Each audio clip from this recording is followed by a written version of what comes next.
Taste చేసి చెప్తాను. చాలా బాగుంది.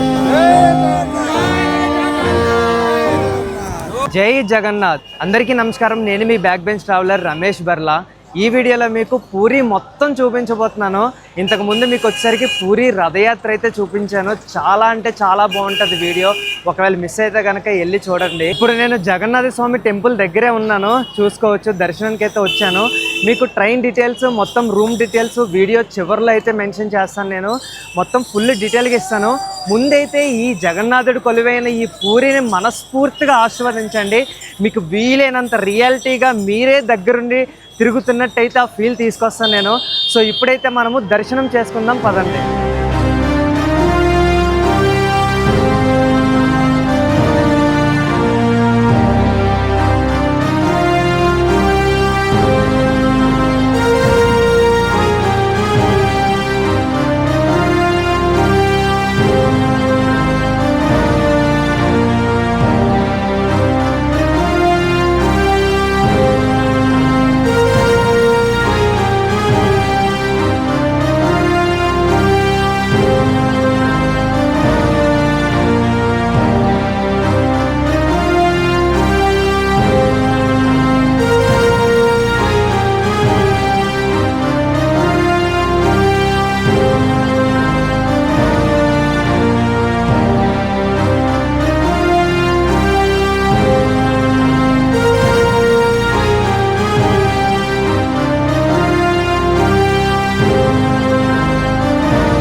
ఇప్పుడు జగన్నాథుడి కథ విందాం రండి. ఈ కథ నా ఫ్రెండ్ మిడిల్ క్లాస్ మధు దగ్గర అడిగి తీసుకున్నాను. తన వాయిస్లోనే ఉంటుంది కథ. కురుక్షేత్ర యుద్ధం తర్వాత నేల కొరిగిన తన 100 మంది కుమారులను చూసిన గాంధారి యాదవ వంశమంతా అంతరించిపోవాలని శపించింది.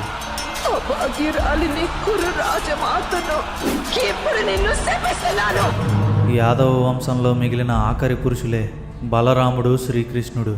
బలరామ అవతారం తనువు నుంచి ఆదిశేషువు బయటికి రావడం చూసిన శ్రీకృష్ణుడు తాను కూడా తన అవతారాన్ని విడిచిపెట్టే సమయం ఆసన్నమైందని అర్థం చేసుకుంటాడు.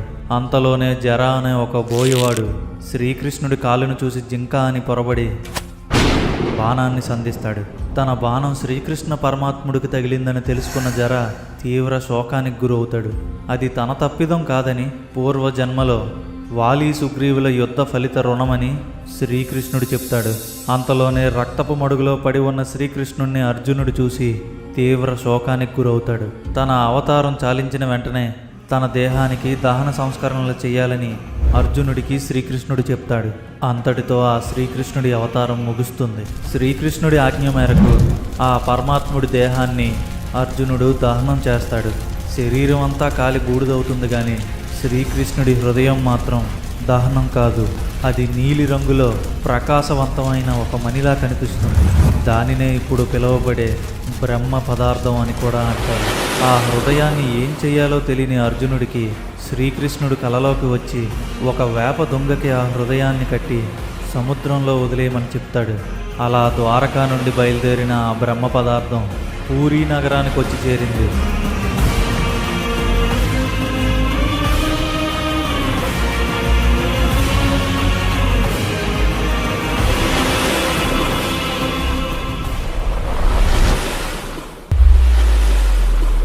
అలా ద్వారకా సముద్రంలో మొదలైన శ్రీకృష్ణుడి హృదయం సముద్రాలను దాటుకుంటూ పూరీ నగరానికి చేరుకుంది. శ్రీకృష్ణ పరమాత్మునిపై బాణం సంధించిన జర బిశ్వాబసు అనే పేరుతో పూరీ నగరంలో ఆటవికుల ప్రాంతంలో జన్మిస్తాడు. పూరీకి చేరుకున్న శ్రీకృష్ణుడి హృదయం బిశ్వాబసుకు దొరుకుతుంది. ఆ హృదయాన్ని అడవిలో తనకు మాత్రమే తెలిసిన చోటులో భద్రపరిచి దానికి నిత్యం పూజలు చేస్తూ ఉంటాడు బిశ్వాబసు.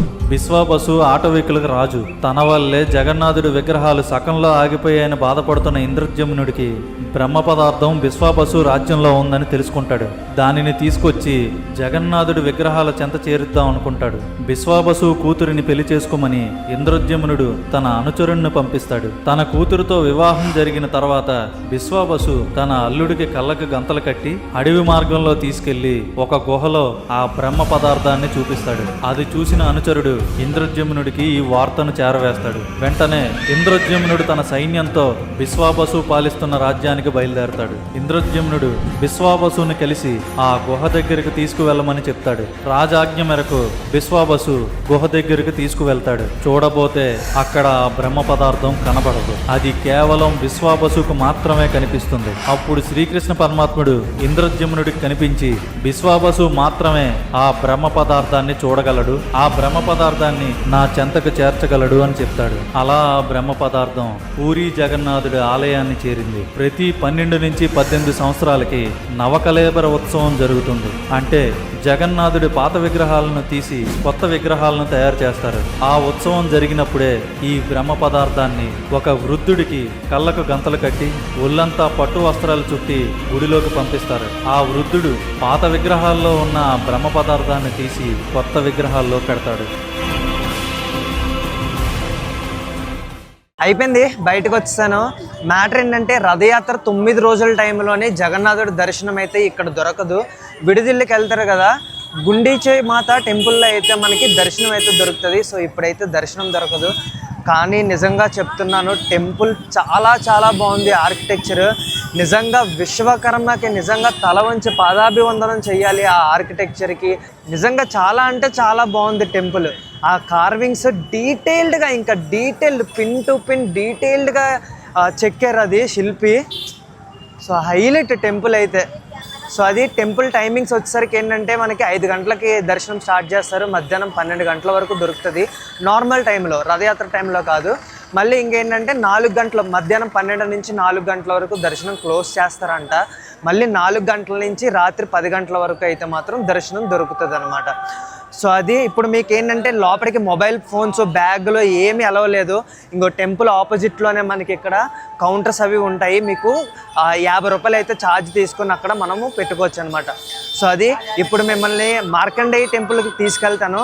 సో పదండి వెళ్దాం.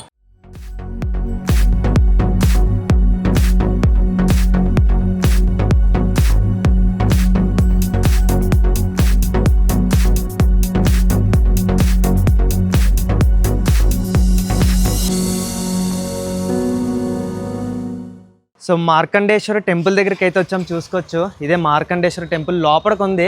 సో టెంపుల్ చూపిస్తాను పదండి. టెంపుల్ స్టార్టింగ్లో చూసుకుంటే మనకి మహాదేవుడు, నెక్స్ట్ మార్కండేయుడు ఉన్నాడు. మార్కండేయుడు స్టోరీ ఏంటంటే మనకి మహాదేవుడికి ఫుల్గా శివుడికి తపస్సు చేయడం వల్ల ఏంటంటే శివుడు వరం ఇస్తాడు, చిరంజీవుడు అవుతాడనమాట, మృత్యుంజయుడు అనమాట. సో మరణం ఉండదు మార్కండేయుడికి. సో ఆ మార్కండేయుడు ఇక్కడే తపస్సు చేశాడంట. అండ్ ఇంకొకటి వచ్చేసరికి ఏంటంటే జగన్నాథుడు యొక్క మెయిన్ గురువు అనమాట. చూసుకోవచ్చు మనకి మార్కండేయుడు వచ్చేసరికి ఇంకో మార్కండేయ మహర్షి. సో ఇది ఇప్పుడు నేను టెంపుల్ షార్ట్స్ తీసి పెడతాను, చూడండి టెంపుల్ షార్ట్స్.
ఈ టెంపుల్లోనే మార్కండేయ పుష్కరిణి కూడా ఉంటుంది. ఇక్కడే మార్కండేయ మహర్షి శివుడి కోసం తపస్సు చేశాడంట. ఆ సమయంలోనే ఈ చెరువు ఏర్పడింది. ఇక్కడ స్నానం చేస్తే పాపాలు పోతాయని భక్తుల నమ్మకం.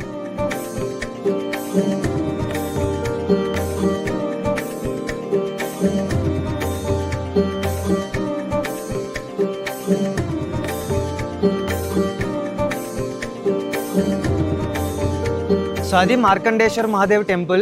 సో ఇప్పుడు వచ్చేసరికి మనము శ్వేతగంగా పుష్కరిణికి వెళ్దాము, పదండి. చూసుకోవచ్చు మనము మార్కండేశ్వర టెంపుల్కి ఎలాగే వెళ్ళాము, ఇంకో మీకు బ్యాక్ సైడ్ టెంపుల్ కూడా కనిపిస్తుంది కదా.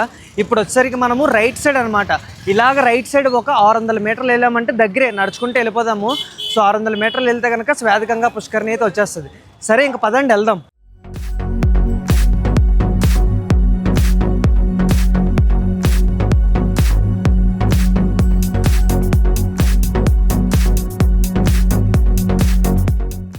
శ్వేతగంగా పుష్కరిణి దగ్గరికి వచ్చేసాము. చూసుకోవచ్చు ఇదే శ్వేతగంగా పుష్కరిణి.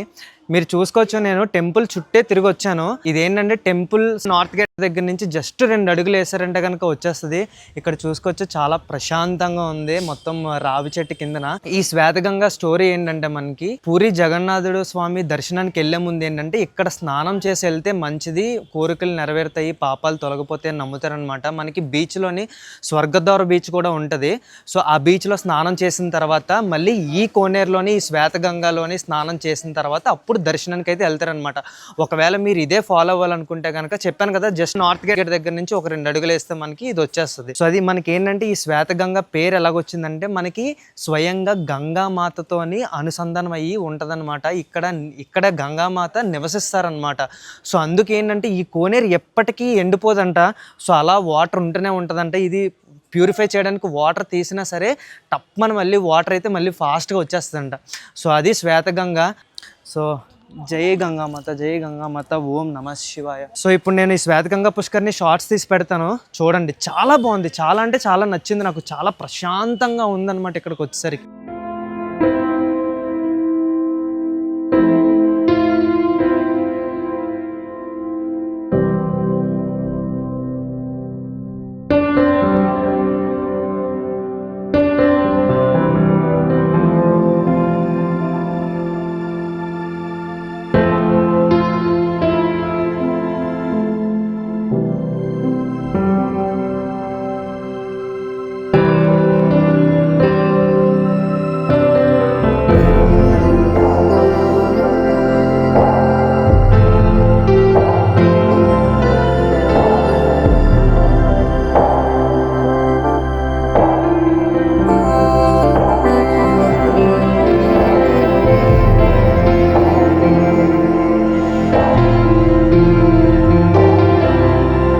సో అది శ్వేతగంగా పుష్కరిని అయితే చూసారు కదా, నాకైతే చాలా నచ్చింది.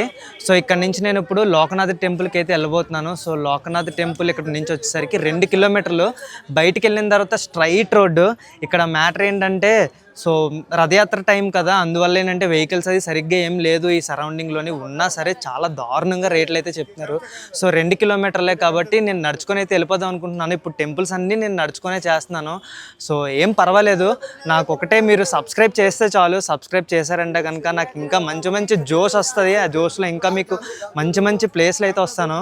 సో వీడియోని అయితే లైక్ చేయండి, షేర్ చేయండి, సబ్స్క్రైబ్ చేయడం మాత్రం మర్చిపోద్దు.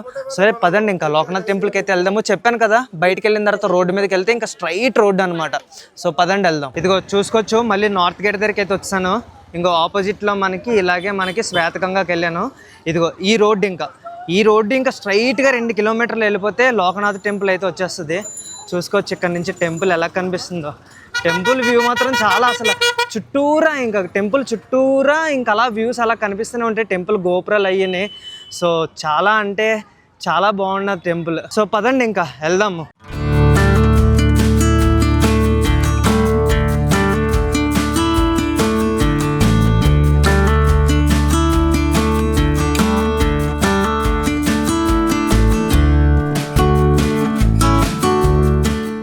సో లోకనాథ్ టెంపుల్కి అయితే వచ్చాము. చూసుకోవచ్చు ఇదే లోకనాథ్ టెంపుల్ ఆర్చ్ అనమాట. ఇంకా లోపలికి అయితే టెంపుల్ ఉంది. సో ఈ ప్రత్యేకత ఏంటంటే ఈ లోకనాథుడు టెంపుల్ ప్రత్యేకత ఏంటి అంటే లోపల మనకి మహాశివుడు లింగ రూపంలో ఉంటాడు. పైగా ఇక్కడ రాముడు ప్రతిష్ఠించాడు అనమాట ఈ లింగాన్ని.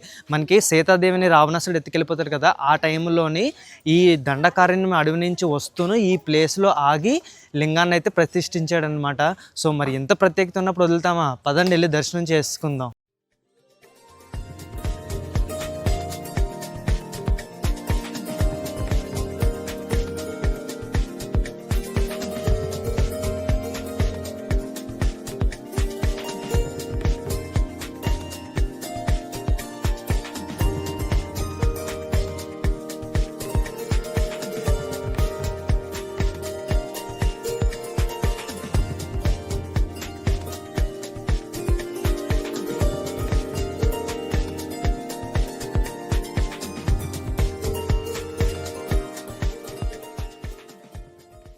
సో దర్శనం అయితే అయిపోయింది. సో పెద్ద రష్ ఏం లేదనమాట, చాలా ఖాళీగా ఉంది. నాకు 5 నిమిషాల్లో దర్శనం అయిపోయింది.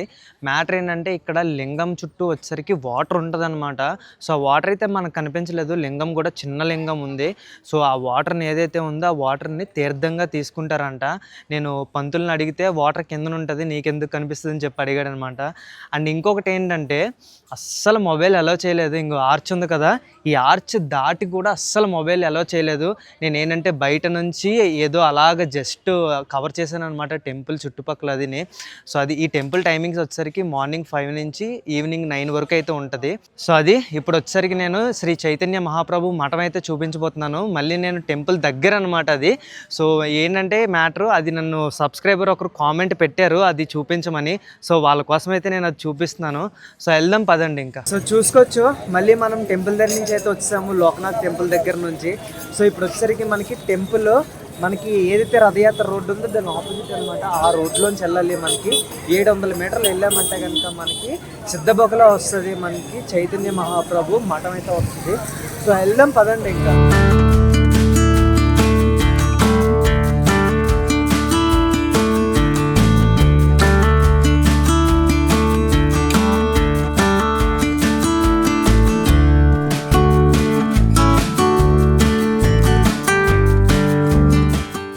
సో ఫైనల్గా బకుల సిద్ధ ఆశ్రమంకి అయితే వచ్చాము.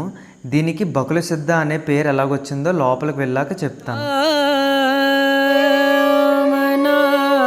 ఈ ఆశ్రమం చైతన్య మహాప్రభు పేరు మీద స్థాపించారు. ఇది వైష్ణవ మతానికి చెందిన ఆశ్రమం అన్నమాట. ఈ చైతన్య మహాప్రభు శ్రీకృష్ణుడికి గొప్ప భక్తుడు. ఇతను ఒక ఆధ్యాత్మిక గురువు అన్నమాట. శ్రీకృష్ణుడి భక్తిని అందరికీ పంచడానికి చాలా కృషి చేశారు ఈయన.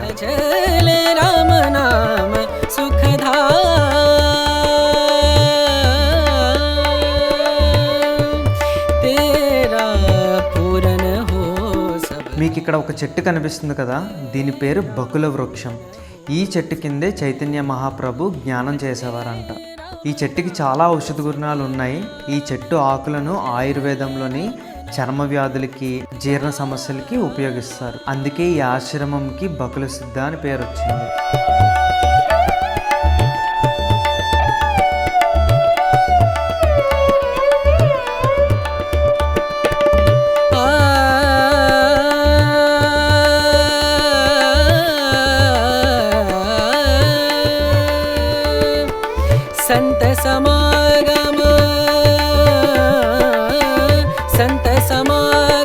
ఈయనే చైతన్య మహాప్రభు. ఇప్పుడు మనం నరేంద్ర పుష్కర్ణికి వెళ్దాం పదండి. చూసుకోవచ్చు, మళ్ళీ మనం టెంపుల్ దగ్గరికి అయితే వచ్చాము. ఇప్పుడు మనము నరేంద్ర పుష్కర్ణి వెళ్ళాలంటే కనుక ఇంకోండి, మీకు రథయాత్ర జరిగింది కదా మెయిన్ రోడ్డు, అదే మెయిన్ రోడ్డు. సో ఆ మెయిన్ రోడ్లో మనము 1/2 కిలోమీటర్ అలా స్ట్రైట్కి వెళ్ళామంటే కనుక జస్ట్ మనము లెఫ్ట్ తీసుకుంటే మనకి నరేంద్ర పుష్కర్ణి అయితే వచ్చేస్తుంది. సో నరేంద్ర పుష్కర్ణికి అయితే వెళ్దాం పదండి.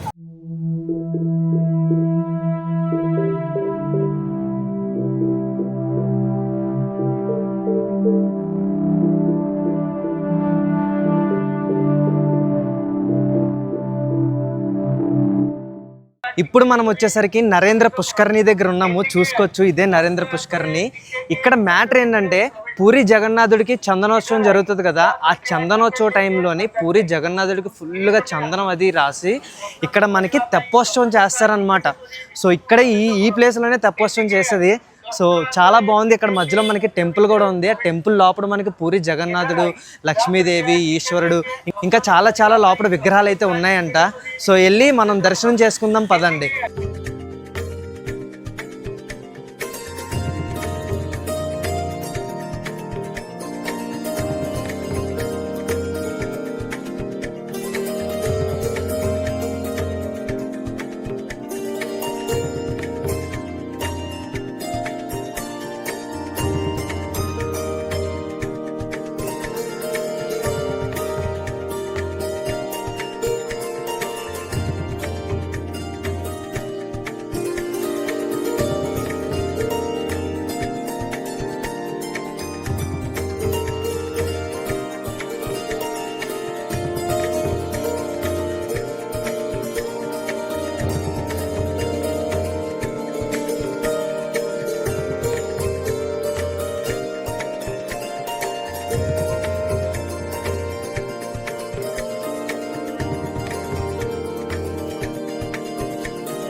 సో అది చూసారు కదా నరేంద్ర పుష్కర్ని.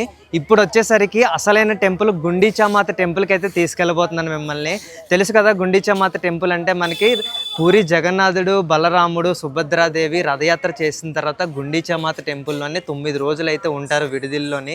సో ఇప్పుడు మిమ్మల్ని అక్కడికి తీసుకెళ్ళబోతున్నాను. మ్యాటర్ ఏంటంటే మనకి ఇక్కడ నుంచి వచ్చేసరికి 2 కిలోమీటర్లు చూపిస్తుంది. సో 2 కిలోమీటర్లు చెప్పాను కదా, రథయాత్ర టైంలో మనకి వెహికల్ ఏం దొరకట్లేదు. సో నడుచుకునే చేయాల్సి వస్తుంది అనమాట. సో వాడు ఏంటంటే పర్ డేకి ఇవన్నీ తిరగడానికి నన్ను 3000 అడిగాడు అనమాట. సో 3000 నేను ఇప్పుడు అంత బడ్జెట్ పెట్టలేను. సో దగ్గరే కాబట్టి నడిచేస్తున్నాను. సో ప్రాబ్లం లేదు.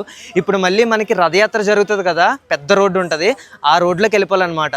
సో పదండి ఇంకెళ్దాం.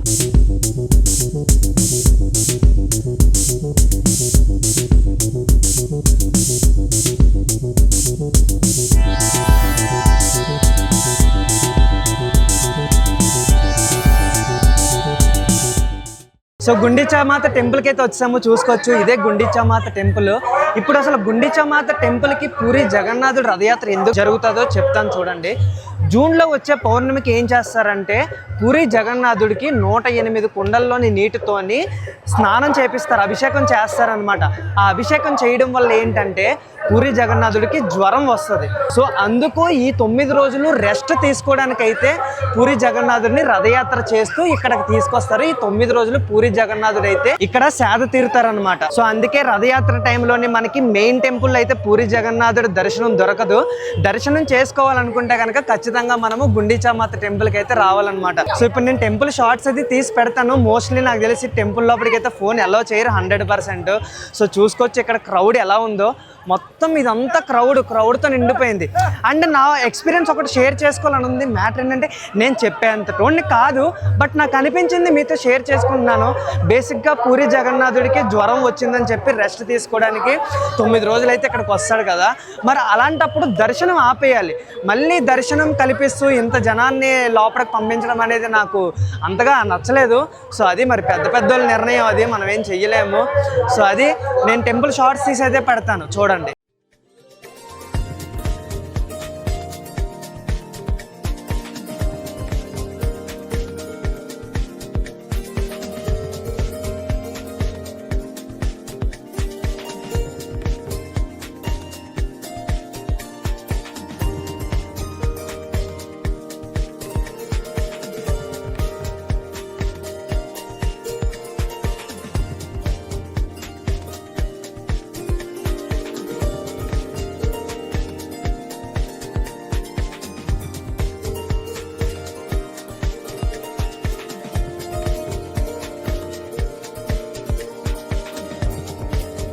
ఇప్పుడు మ్యాటర్ ఏంటంటే గుండీచామాత టెంపుల్ లోపలికి అయితే ఎలో లేదంట. మనకి చూసుకుంటే రథయాత్ర అయిన తర్వాత మనకి రథాలను ఇక్కడే పెట్టారు, చూసుకోవచ్చు. ఇది బలరాముడు రథం, ఇది సుభద్రాదేవి రథం, అది వచ్చేసరికి పూరి జగన్నాథుడు రథం అనమాట. ఇప్పుడు నాకు డౌట్ ఏంటంటే పూరి జగన్నాథుడి దర్శనం అయితే ఇక్కడ జరుగుతుంది, కానీ ఏంటంటే గుండీచామాత టెంపుల్ లోపలికి ఎందుకు పంపించట్లేదు అంటే అసలు పూరి జగన్నాథుడిని టెంపుల్ లోపల పెట్టేసి ఇక్కడ వేరే విగ్రహం ఏమైనా పెట్టారా ఏంటో మరి. సో అది పూరి జగన్నాథుడి దర్శనం అయితే దొరుకుతుంది. సో ఇది గుండీచామాత టెంపుల్. ఇప్పుడు వచ్చేసరికి మీకు పూరి బీచ్ అది చూపిస్తాను. ఇంకొకటి ఇక్కడ స్వీట్స్ చాలా ఫేమస్, స్వీట్స్ కూడా మీకు టేస్ట్ చేసి చెప్తాను. అండ్ ఇంకొకటి ఏంటంటే అసలైంది సముద్ర హారతి. పూరిలోని సముద్రానికి అయితే హారతి ఇస్తారు, మీకు సముద్ర హారతి కూడా చూపిస్తాను. పూరిలో మాత్రమే మనం అది ఎక్స్పీరియన్స్ చేయగలము. సో పదండి ఇంకా బీచ్కి వెళ్ళిపోదాం మనం. సో ఫైనల్లీ పూరి బీచ్ దగ్గరికి అయితే వచ్చాము, గోల్డెన్ బీచ్. సో ఇంకో ఇదే గోల్డెన్ బీచ్. సో కనిపిస్తుంది కదా బీచ్. ఇక్కడ మ్యాటర్ ఏంటంటే ఇక్కడ ఒక అన్న కనిపించాడు, మన తెలుగోడు అనమాట. సో బేసిక్గా ఏంటంటే పూరిలోని చాలామంది తెలుగోళ్ళు ఉన్నారు, కానీ నేను ఇక్కడికి వచ్చిన తర్వాత ఈ అన్న మాటలు వినగానే షాక్ అయ్యాను, ఎంతమంది తెలుగోళ్ళు ఉన్నారు ఏంటని. నా పేరేం పేరు? కిరణ్. అంటే మనకి ఇక్కడ నుంచి తెలుగోళ్ళు ఎన్ని సంవత్సరాలు చెప్తున్నారు అంటారు అప్పుగా? ఇప్పుడు అలా అయితే చెప్పలేను, నేను ఇక్కడ ఉండి 20 సంవత్సరాలు అయింది. 20 సంవత్సరాల నుంచి ఉన్నారు. మీ డాడీ ఎన్ని సంవత్సరాలు అవుతుంది వచ్చి? డాడీ వచ్చి అయితే 50 సంవత్సరాలు అయింది. 50 సంవత్సరాలు అంట. 50 సంవత్సరాలు అంటే చూడండి, ఇంకా మోర్ దెన్, ఇంకా అప్పటి నుంచి కూడా ఉన్నారు. ఎంతమంది ఉండొచ్చు ఇప్పుడు ఇక్కడ తెలుగు వాళ్ళు? చాలా మంది ఉన్నారు, నేను చెప్పలేను, చాలా మంది. రఫ్గా ఒక 50,000 ఉంటుంది. చూడండి 50,000 అంట ఈ పూరిలోని. మన తెలుగు వాళ్ళు మామూలుగా ఉండదు. ఇంకా పూరి మొత్తం మనదే కబ్జా చేస్తాం మనమే. సరే అంటే ఇప్పుడు ఏమేమి పనులు చేస్తుంటారు మన వాళ్ళు? నువ్వు అయితే బిజినెస్ చేస్తారు. ఓకే, అంటే ఎలాంటి టైప్ ఏ బిజినెస్? ఎలాంటి అంటే ఇక్కడ కొట్లు ఉన్నాయి కదా అంటే అలాంటి ఇక్కడ ట్రైబల్స్ ఉంది. కొంతమంది అదేంటి గోల్డ్ రకాలు కొట్లు సాఫ్ట్ గోల్డ్ రకాలు అంటే చేపలు కూడా చేపలు ఇంకా గోల్డ్ బిజినెస్ చేస్తున్నారు కదా. యాక్చువల్లీ పూరిలో కలిసి బిజినెస్ నడుస్తుంది. రేర్గా జాబ్ చేస్తున్నారు. ఓకే. సో అదనమాట పూరిలోని మొత్తం మన తెలుగు వాళ్ళు ఎక్కువగా బిజినెస్లు చేస్తారంట. సో బీచ్ దగ్గర మొత్తం షాప్స్ అవన్నీ చేపలు పట్టడం ఇంకా జాబ్స్లో కూడా ఉన్నారు.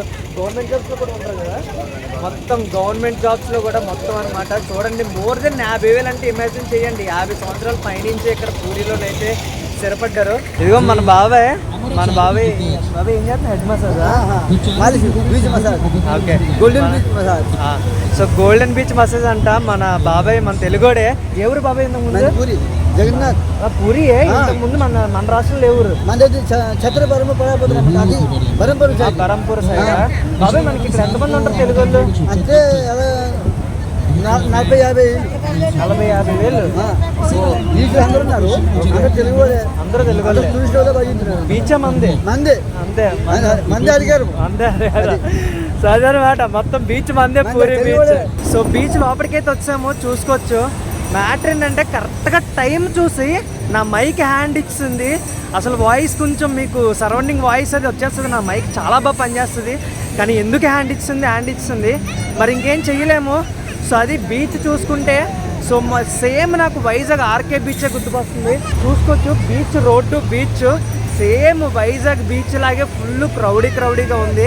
అండ్ ఇక్కడ ఫేమస్ ఏంటంటే ఒంట్ల మీద కూర్చొని రైడ్ అది చేస్తుంటారు అనమాట. సో ఇంకేం లేదు, నాకు ఇంకా వైజాగ్ బీచ్ వచ్చింది, హెవీ క్రౌడ్ ఉంది. అండ్ ఇంకొకటి ఇది గోల్డెన్ బీచ్ ఏంటంటే నేను శాండ్ గోల్డ్ కలర్లో ఉంటుంది అనుకున్నాను. లేదు, శాండ్ నార్మల్గానే ఉంది, గోల్డ్ కలర్లో అయితే ఏం లేదు. కాకపోతే దీని పేరు వచ్చేసరికి గోల్డెన్ బీచ్ అనమాట, పూరి గోల్డెన్ బీచ్. సో అది నేను ఇప్పుడు బీచ్ షార్ట్స్ తీసి పెడతాను, షార్ట్స్ ఎంజాయ్ చేయండి.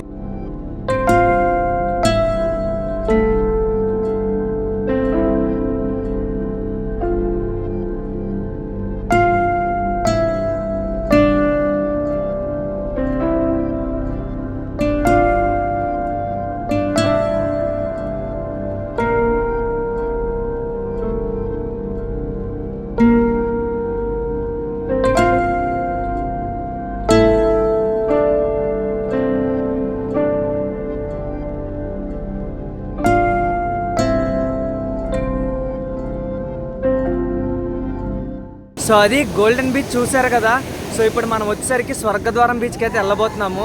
సో తెలిసిందే కదా, బీచ్ అంటే మళ్ళీ స్పెషల్గా వేరే దగ్గర నుంచి ఏమి వెళ్ళవలసిన లేదు. అలా ఇసుకలోంచి ఒక 300 మీటర్లు నడుచుకుంటూ వెళ్ళిపోతే మనకి స్వర్గద్వారం బీచ్ వచ్చేస్తుంది. మనకి అక్కడ ఏంటంటే స్వర్గద్వారం బీచ్ దగ్గర మనకి మార్కెట్ ఉంటుంది. ఆ మార్కెట్ దగ్గర మనము టేస్ట్ చేయాల్సిన స్వీట్స్ అయితే ఉన్నాయి పూరిలోని. సో స్వీట్స్ అయితే టేస్ట్ చేద్దాం పదండి. అండ్ ఇంకొకటి, మీకు బీచ్కి ఎలా రావాలో చెప్పలేదు కదా, మీకు టెంపుల్ దగ్గర అయితే ఆటోలు దొరుకుతాయి. మీకు 50 రూపాయలు అయితే ఛార్జ్ చేస్తారు. సో నీట్గా గోల్డెన్ బీచ్ దగ్గర అయితే దించేస్తారు. మీరు బేరవాడితే కనుక 30-40 రూపాయలకు కూడా వస్తారు. ఇంకా మ్యాక్సిమం ఇంకా 50 రూపాయలు అంతే, అంతకు మించి అయితే ఎక్కువ ఇవ్వద్దు. సో అది ఇంకా మనం స్వర్గద్వారం బీచ్కి అయితే వెళ్దాం పదండి. సో ఫైనల్గా మనం ఒక స్వీట్ షాప్కి అయితే వచ్చాము. సో మనకి పరిచయం అయ్యారు కదా తెలుగు వాళ్ళు, వాళ్ళని అడిగాను అనమాట ఏ స్వీట్స్ టేస్ట్ చేయమంటారని. వాళ్ళు నాకు మెయిన్గా 3 చెప్పారు. కాజా, ఇంకా పూరీకి పెట్టింది పేరు కాజా చాలా ఫేమస్. మీరు ఇంకా పూరీలో చాలా షాపుల్లో కాజా అయితే చూస్తారనమాట. సో ఇప్పుడు మనం కాజా టేస్ట్ చేద్దాం. నెక్స్ట్ వచ్చేసరికి చనాపుడవ్, మీకు ఇది కనిపిస్తుంది కదా, ఇదే చనాపుడవ్ టేస్ట్ చేద్దాం. ఇంకా నెక్స్ట్ కాజా, నెక్స్ట్ ఇంకా ఇక్కడైతే నాకు డిఫరెంట్గా ఒక ఐటెం కనిపిస్తుంది, ఇది కూడా టేస్ట్ చేస్తాను. రసగుల్లా అవసరం లేదులే, రసగుల్లా ఏంటంటే మనం బెంగాల్ రసగుల్లా మెయిన్. సో ఇదిగో కాజాని చూసి చెప్పేయచ్చు టేస్ట్ ఎలాగుంటుందని చెప్పి. కొన్ని కాజాలు ఉంటాయి మనకి మెత్తగా ఉంటాయి అనమాట, అవి అంతగా నాకు నచ్చవు. ఇది చూసారు కదా ఎలాగుందో, కాజా కరకరలాడుతుంది అనమాట. సో అది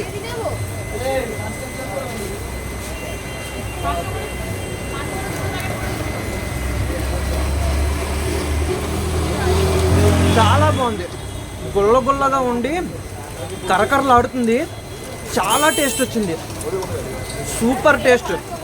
మరి పూరి మామూలుగా అనలేదు, పూరి కాజా ఫేమస్ అని చెప్పి హైలైట్, కరకరలాడుతుంది అనమాట.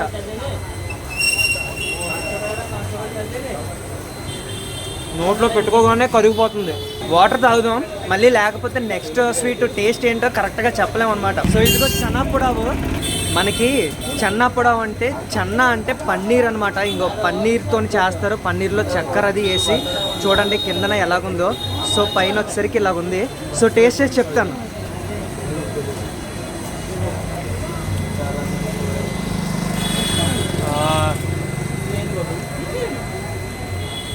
చాలా బాగుంది.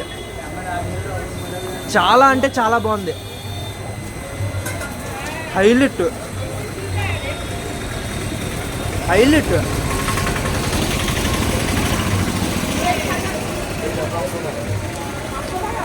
అస్సలు మిస్ అవ్వద్దు చెన్నప్పుడు. చాలా బాగుంది. చాలా అంటే చాలా బాగుంది. బై 100 గ్రామ్స్ కిట్నా 40 100 గ్రామ్స్ తీసుకున్నాను. 40 రూపీస్. Highlight sweet. మొత్తం ఒకేసారి వేసేస్తాను.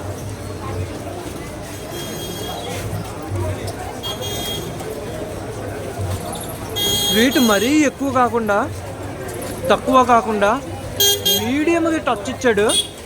హైలైట్. దానివల్ల ఏంటంటే ఎక్కువగా తినాలనిపిస్తుంది. స్వీట్ ఎక్కువైపోతే ఎక్కువగా తినలేము. ఇది మాత్రం అలా లేదు. చాలా హైలైట్గా ఉంది చెన్నాపుడవ్. మన నెక్స్ట్ ఐటెం వచ్చేసరికి బాపా సందేశ్ అంట. ఇది కూడా వచ్చేసరికి పన్నీర్తోని షుగర్తోని చేస్తారు. చూడొచ్చు ఏదో జున్నులాగా ఫ్లఫీగా ఉంది. ఇంకా చూసుకుంటే ఇలా ఉంది. ఇది బేసిక్గా ఏంటంటే బెంగాలీ స్వీట్ అంట. ఇది నేను ఎప్పుడు చూడలేదు, వినలేదు. ఇక్కడ చూడగానే ఒకసారి టేస్ట్ చేయాలనిపించింది. సో టేస్ట్ చేస్తున్నాను, చూడండి.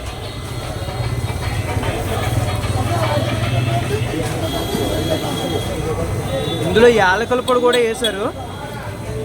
చిన్న పాయసం లాగా పన్నీర్ పాయసం తిన్నట్టు అనిపిస్తుంది అనమాట నాకు యాలకుల పొడి తగలగానే. బాగుంది టేస్ట్. So highlight.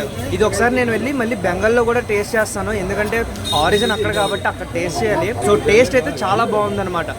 సో అది ఫ్లఫీగా భలే ఉంది.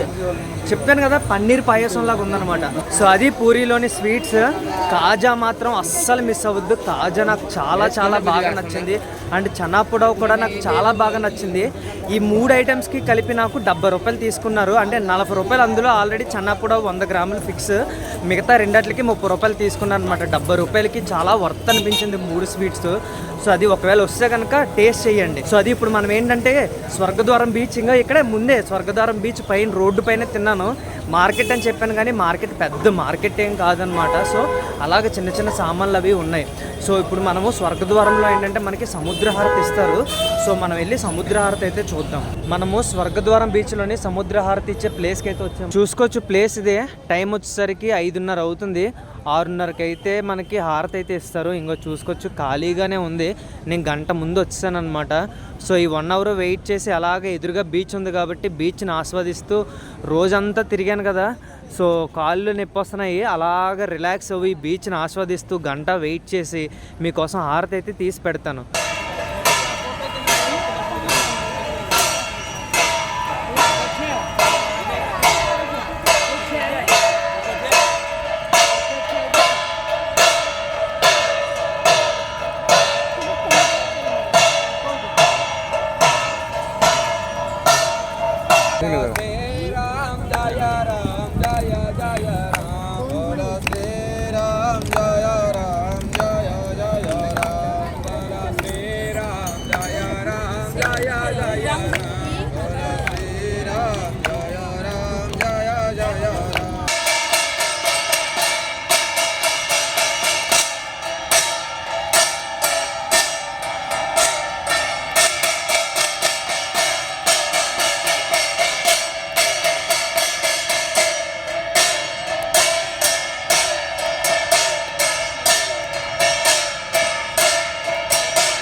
సో అది పూరీ నగరం, అది సముద్రహారతి, అది జగన్నాథుడు.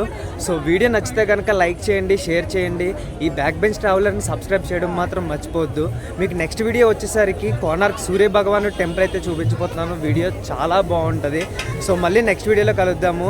జై జగన్నాథ్. ఈ పూరి మొత్తం చూడాలంటే కనుక ఒక్కరోజు సరిపోతుంది. మీరు మార్నింగ్ 6 గంటలకు స్టార్ట్ చేశారంటే కనుక నైట్ సముద్రహారతో మొత్తం కంప్లీట్ చేసేయచ్చు.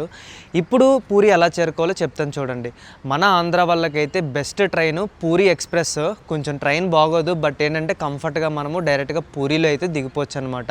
ఇంకా తెలంగాణ వాళ్ళకైతే అసలు ట్రైన్లే లేవు. సో మీరు పూరి వెళ్ళాలనుకుంటే కనుక డెఫినెట్గా భువనేశ్వర్ అయితే దిగాలి. ఇప్పుడు మీరు భువనేశ్వర్లో దిగిన తర్వాత మీకు స్టేషన్ బయటే బస్ స్టాండ్ ఉంటుంది, పక్కనే ఆనుకొని. సో మీకు పూరికి ఫ్రీక్వెంట్లీగా బస్సులు ఉంటాయి, 100 రూపాయలు అయితే ఛార్జ్ చేస్తారు. సో ఇదే పూరి బస్ స్టాప్. సో మీరు ఇలా బయటికి వెళ్ళారంటే కనుక టెంపుల్కి ఆటోలు బోల్డ్ ఉంటాయి. సో 50 రూపాయలు ఛార్జ్ తీసుకుంటారు, డైరెక్ట్గా టెంపుల్ దగ్గర అయితే దించేస్తారనమాట. ఒకవేళ పూరి రైల్వే స్టేషన్లో దిగిన వాళ్ళు ఏంటంటే స్టేషన్ బయట ఆటోలు ఉంటాయి, 30 రూపాయల నుంచి 50 రూపాయల ఆటో ఛార్జ్ తీసుకొని టెంపుల్ దగ్గర అయితే దించేస్తారనమాట. సో ఇప్పుడు రూమ్ ఎక్కడ తీసుకోవాలంటే టెంపుల్కి ఆపోజిట్లోనే చిన్న స్ట్రీట్ ఉంటుంది. సో బెస్ట్ టెంపుల్కి దగ్గరలోనే ఉంటారు, టెంపుల్ వ్యూ ఉంటుంది. ఇంకొకటి ఏంటంటే మనకి ఏసీ రూము 1000 నుంచి 1200 రూపాయలు దొరికేస్తుంది అనమాట నార్మల్ టైంలోని. సో తెలిసిందే కదా, రథయాత్ర టైంలో అయితే కనుక మొత్తం ఒక్కొక్క ఏసీ రూము టెంపుల్ దగ్గరలోని 5000, 6000, 8000 కూడా చెప్తున్నారనమాట. సో అది నార్మల్ టైంలో అయితే మనకి 1200కి అయితే దొరికేస్తుంది అనమాట. సో అది పూరి. సబ్స్క్రైబ్ చేయడం మాత్రం మర్చిపోద్దు. జై జగన్నాథ్.